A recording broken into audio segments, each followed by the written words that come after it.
நம்ம என்னதான் பெரிய எஃபர்ட்ஸ் போட்டு ஒரு விஷயத்த செஞ்சாலுமே சில பேர் அதில் உள்ள கஷ்டத்தை பார்க்காம அதை எப்படி கிரிட்டிசைஸ் பண்ணலான்றதை பற்றி தான் பார்ப்பாங்க.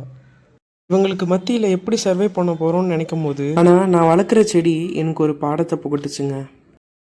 ஒரு செடி நம்ம நட்டு வச்சோம் அப்படின்னா அது ஓவர் நைட்டில் வளர்ந்து நிற்கிறது இல்லைங்க. டெய்லி கொஞ்சம் சன்லைட், கொஞ்சம் தண்ணி, அவ்வளோதான், கொஞ்சம் கேர், இதெல்லாம் மட்டும்தான் அது எடுத்துகிட்டு வளர்ந்துட்டுருக்கோம்.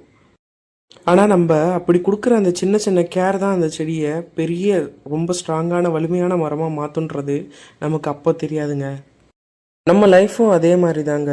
இன்றைக்கி நம்ம ஸ்ட்ரகிள் பண்ணுறது, டயர்ட் ஆகிறது, சைலண்ட்டாக எஃபர்ட் போடுறது எல்லாமே வேஸ்ட் கிடையாதுங்க.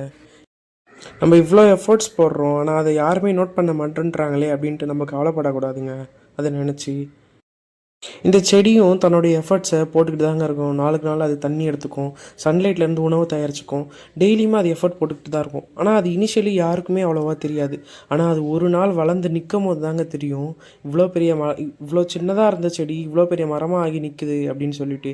அதே போல் தாங்க நம்ம இன்றைக்கி போடுற அந்த சின்ன சின்ன எஃபர்ட்ஸ் எல்லாமே இன்றைக்கி யாருக்குமே பெரிய அளவுக்கு தெரியாதுங்க.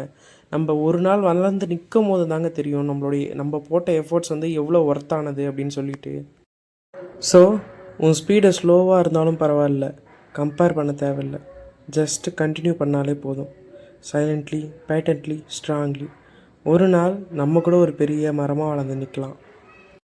அதனால் குறை சொல்கிறவங்கள உதாசீனப்படுத்திட்டு நீங்கள் உங்களுடைய வழியில் போயிட்டே இருங்க. குறை சொல்கிறவங்க நீ செஞ்ச நல்ல விஷயத்துலையும் குறை சொல்லிட்டு தாங்க இருப்பாங்க. தேங்க்ஸ் ஃபார் வாட்சிங்.